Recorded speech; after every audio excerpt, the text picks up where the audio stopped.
Picture this. You wake up on a Saturday morning, you make your coffee, you walk out to your porch, and nothing. No bird song, no flash of red or blue darting between the branches. Just silence and an empty garden. Now picture a different morning. You step outside, and a cardinal is perched on your fence post, singing like he owns the place. A pair of chickadees are bickering over a sunflower seed 3 feet from your face. A hummingbird zips past your ear so close you feel the wind from its wings. Same house, same street, same amount of effort, honestly. Just 7 small decisions separate Garden 1 from Garden 2. Today, I'm going to walk you through exactly what those 7 decisions are. These aren't vague tips like plant some flowers and hope for the best. These are the specific, tested tricks that bird-friendly gardeners, ornithologists, and backyard birders have used for years to turn a dead, silent yard into a living one. Some of these you can do this afternoon.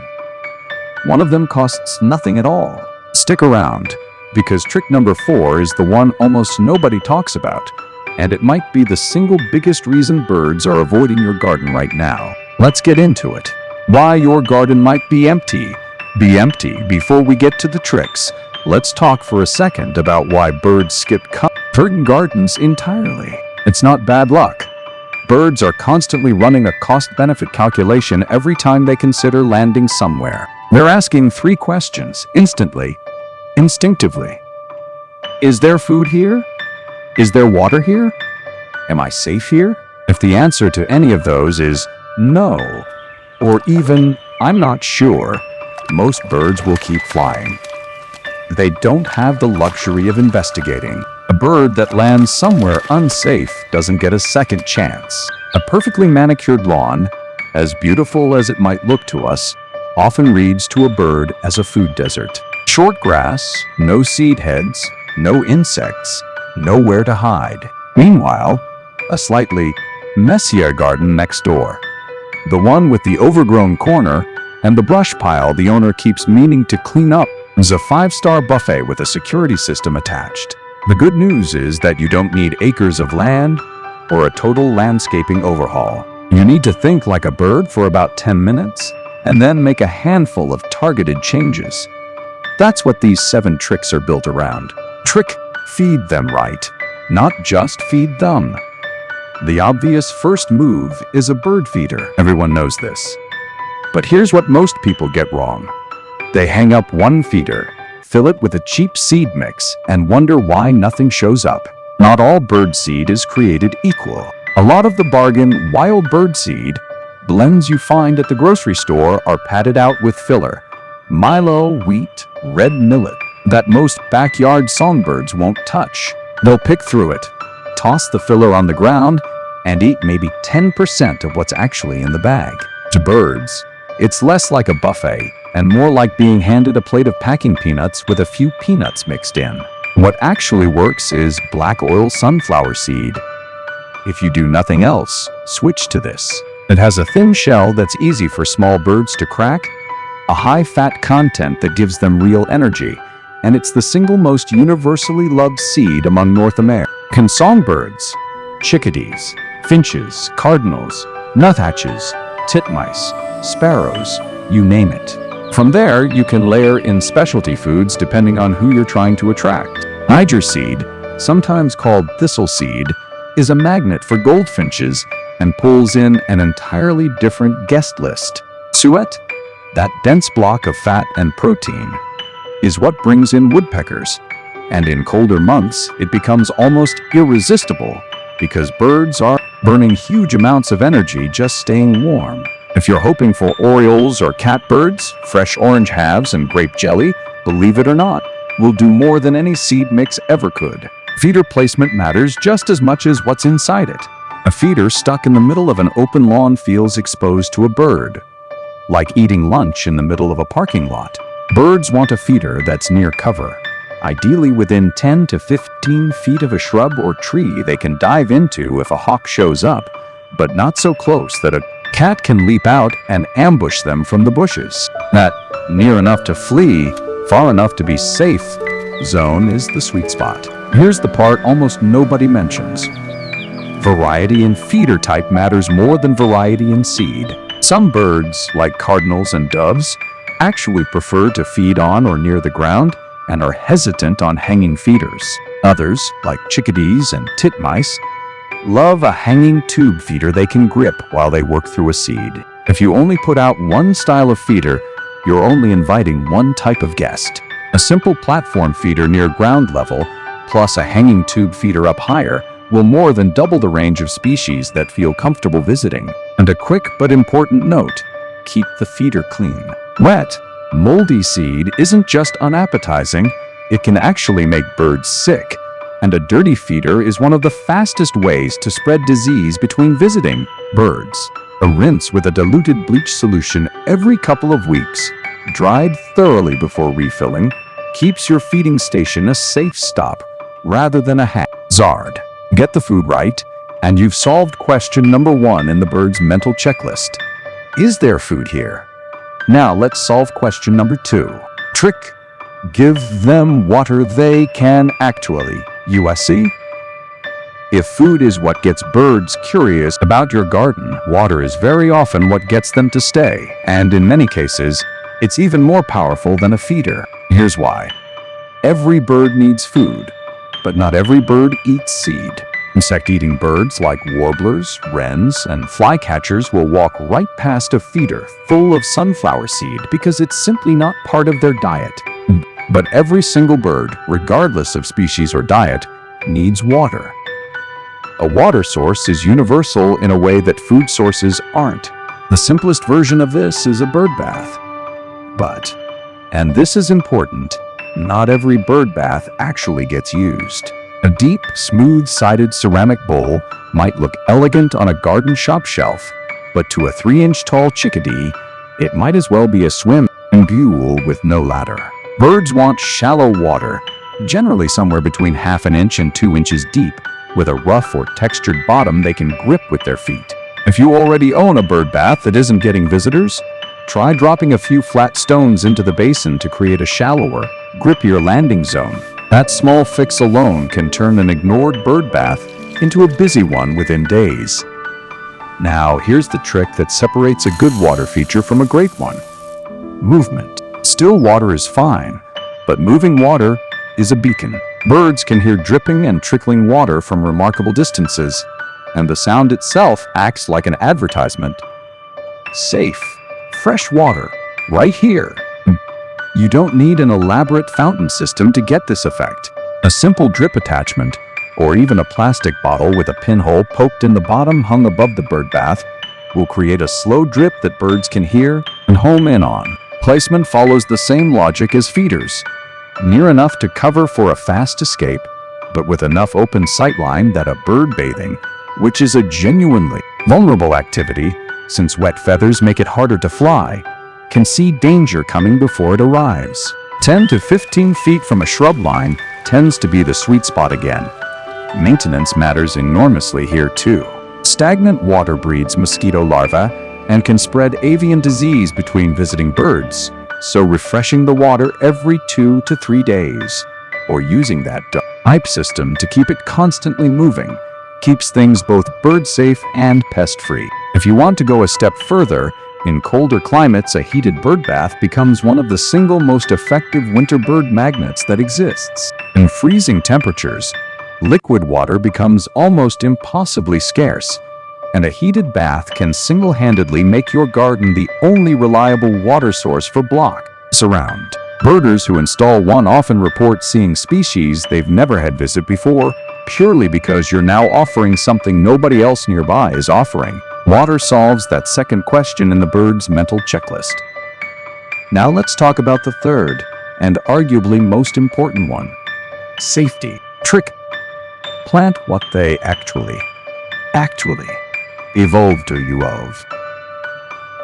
This is where we start moving from bird feeding into actual habitat building, and it's a bigger shift than it sounds like. Here's a fact that surprises a lot of people. Native plants support dramatically more insect life than non-native ornamental plants, and insects are the actual foundation of almost the entire backyard bird food web.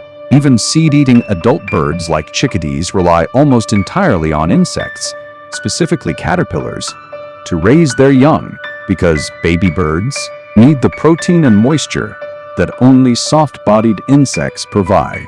A single clutch of chickadee chicks can require somewhere in the range of 6,000 to 9,000 caterpillars to fledge successfully. Now here's the problem. Non-native ornamental plants, the kind you'll find filling most nursery aisles, often didn't evolve alongside local insect populations. Local caterpillars and native insects frequently can't eat their leaves, either because the chemical defenses are unfamiliar or because there's no evolutionary relationship between the plant and the insect. A garden full of these plants can look lush and green and still be, from an insect's perspective, essentially inedible. An inedible garden for insects is an inedible garden for birds. This is the single biggest philosophical shift in modern bird-friendly gardening. Stop thinking about what looks good to you and start thinking about what's edible to the food chain underneath the birds. A native oak tree, unglamorous as it might look compared to an ornamental import, can support literally hundreds of species of caterpillars. A single non-native ornamental might support one or two, if any. So, what should you actually plant? The specifics depend heavily on your region, but the underlying strategy holds everywhere. Prioritize native trees, shrubs, and perennials over ornamental import. Especially anything labeled as a regional keystone species. Oaks, willows, and native cherries tend to be enormous insect and bird magnets almost everywhere in North America. Native berry-producing shrubs, things like serviceberry, elderberry, or native viburnums depending on your region, provide direct food for fruit-eating birds later in the season. Native perennial flowers, especially ones left to go to seed rather than deadheaded, become natural bird feeders in miniature. Coniflowers and native sunflowers are goldfinch magnets once their heads dry out in late summer and fall. Layering matters too. A garden with only lawn and a couple of trees is a one-story building. A garden with ground cover, low shrubs, mid-height shrubs, and canopy trees is a high-rise apartment complex, and different birds nest and forage at different levels. Ground-feeding sparrows and towhees work the leaf litter and low shrubs. Chickadees and warblers work the mid-canopy. Tanagers and orioles work the treetops. The more vertical layers your garden offers, the more species have a floor that fits them. And here's a genuinely counterintuitive tip that a lot of new bird gardeners resist. Let some of your garden go a little wild. A section of unmowed grass, an unpruned shrub, a patch of native wildflowers left standing through winter. These aren't signs of neglect to a bird, they're signs of abundance. Seed heads left standing feed finches and sparrows all winter long. Hollow plant stems left uncut over winter become nesting sites for native pollinators, which then become food for birds the following spring.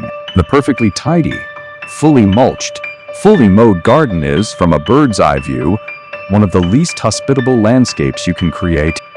Get the planting right, and you're no longer just feeding birds. You're feeding the entire insect population that feeds the birds, which is a far more sustainable and far more attractive proposition to a bird deciding where to raise its family. Trick. The yawn nobody talks about. Messy is better. Messy is better. I promised you this one earlier, and here it is. The biggest thing keeping birds out of most gardens isn't a lack of feeders or flowers. It's excessive tidiness. We've been culturally trained to associate a good garden with a clean, manicured, controlled one. Trimmed edges, bagged leaves, cleared brush, dead branches removed the moment they fall. To us, that reads as care and effort. To a bird, it reads as a landscape stripped of every single resource it actually needs. Leaf litter is a perfect example. Homeowners rake and bag fallen leaves every autumn, and in doing so, they're removing one of the richest natural food sources available to ground foraging, birds like robins, thrushes, and towhees. That leaf layer hosts overwintering insects, worms, and grubs, all of which birds spend the colder months hunting through. A garden with bare, Exposed mulch where leaf litter used to be is, in bird terms, an empty pantry. The same goes for dead wood, a dead branch or a small standing dead tree. What arborists call a snag looks like something that needs cleanup to most homeowners. To woodpeckers, nuthatches, and chickadees, it's prime real estate. Dead wood hosts wood-boring insect larvae that woodpeckers specifically hunt for, and the softened wood is often exactly what cavity nesting birds need to excavate a nest hole. If safety allows, meaning the dead wood isn't at risk of falling on anything, leaving a snag standing, or even leaving a fallen branch pile in an out-of-the-way corner of your garden can become one of the most productive spots in the entire yard. Brush piles deserve their own mention here because they're almost absurdly effective for how little effort they take. Pile up fallen branches, unwanted prunings, and twiggy debris in a corner of your garden instead of hauling it away, and you've created instant shelter. Sparrows, wrens, and juncos in particular will use a brush pile as an emergency escape route and a sheltered place to ride out bad weather. It costs nothing. It takes 10 minutes, and it's often the single fastest way to see an uptick in small, secretive bird species that were avoiding your open, exposed garden before. None of this means letting your entire yard go feral. You can absolutely keep the sections closest to your house or your neighbors tidy and conventional. But dedicating even one corner, a wild corner, some bird gardeners call it, to leaf litter, brush, and a bit of standing dead wood can transform that corner into the busiest, birdiest section of your entire property. Trick ave them some or her to actually live feeding birds and hosting birds. And for the season are two very different goals, and this trick is about the second one. Getting birds to actually nest in your garden, not just visit it. Nest boxes are the obvious starting point, but placement and design matter enormously, and getting them wrong is one of the most common reasons a nest box sits empty year after year. Different species need different hole sizes, and this is non-negotiable. It's not a style preference, it's a physical filter. A hole sized for a chickadee, generally around 1 1/8 inches in diameter, is simply too small for a larger bird to enter, and a hole size too large for a small cavity nester leaves them vulnerable to predators or competition from larger, more aggressive birds like starlings, which will actively evict small species from boxes they can access. Researching the correct hole diameter for the species common in your specific region is worth the 10 minutes it takes, because it's the difference between a box that fills up every spring and a box that never gets touched. Height and orientation matter too. Most small songbird boxes do best mounted between 5 and 10 feet off the ground, angled slightly forward so rain doesn't pool inside, and ideally facing away from prevailing winds and harsh afternoon sun. Full, unbroken sun exposure all day can actually overheat a box to the point where eggs or chicks don't survive, so a spot with some afternoon shade or morning sun and afternoon shade tends to perform best. Predator guards are the detail most first-time nest box owners skip, and it's the detail that determines whether a box actually succeeds. A simple metal baffle or cone below the box can prevent climbing predators like raccoons or snakes from reaching the entrance, and a metal plate around the entrance hole itself prevents squirrels from chewing the hole larger over time. Without these, a nest box can become less of a sanctuary and more of a trap.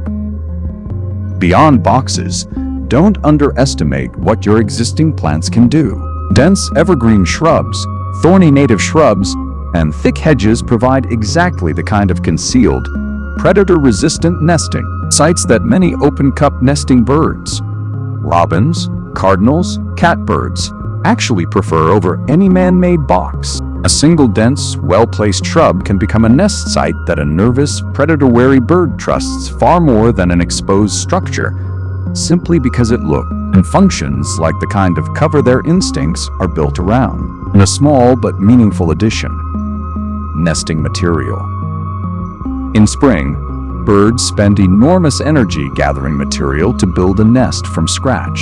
Setting out natural fibers, short lengths of cotton string under 3 inches, dried grass clippings free of pesticide, small twigs, even shed pet fur if your pets are chemical and flea treatment free, in a mesh bag or an open suet cage gives nearby birds a free head start, and it's a genuinely fun thing to watch, since you'll often see the exact bird that took the material later flying it directly to the nest site. Get this trick right, and you're not just hosting birds for an afternoon snack. You're hosting an entire family for an entire season, which tends to create the kind of loyal, repeat bird activity that makes a garden feel truly alive. Trick: remove the things that are silently killing your progress.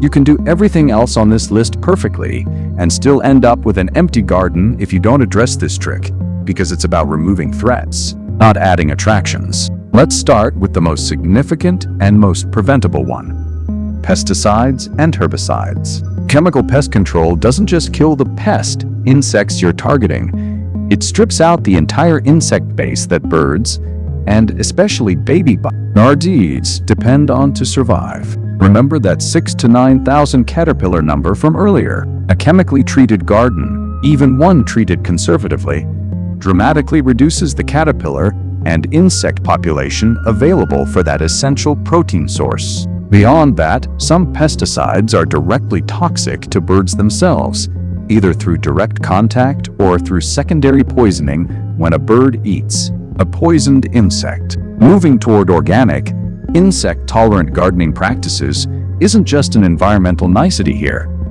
It's a direct, structural requirement if the goal is a garden that reliably supports breeding birds. Next, windows. This one surprises people with how significant it actually is. Bird strikes on glass are one of the leading causes of bird mortality tied directly to human structures, because birds simply cannot perceive glass as a solid barrier. They see either a reflection of open sky and trees, which reads as more habitat to fly into, or in the case of clear glass, they perceive right through to whatever's on the other side, with no sense that anything is blocking the path. If you filled your garden with feeders and plants and water, but placed them near large reflective windows without any deterrent, you may actually be increasing the number of collisions, because you've made your yard more attractive at the same time it remains just as dangerous. Solutions here are simple and inexpensive.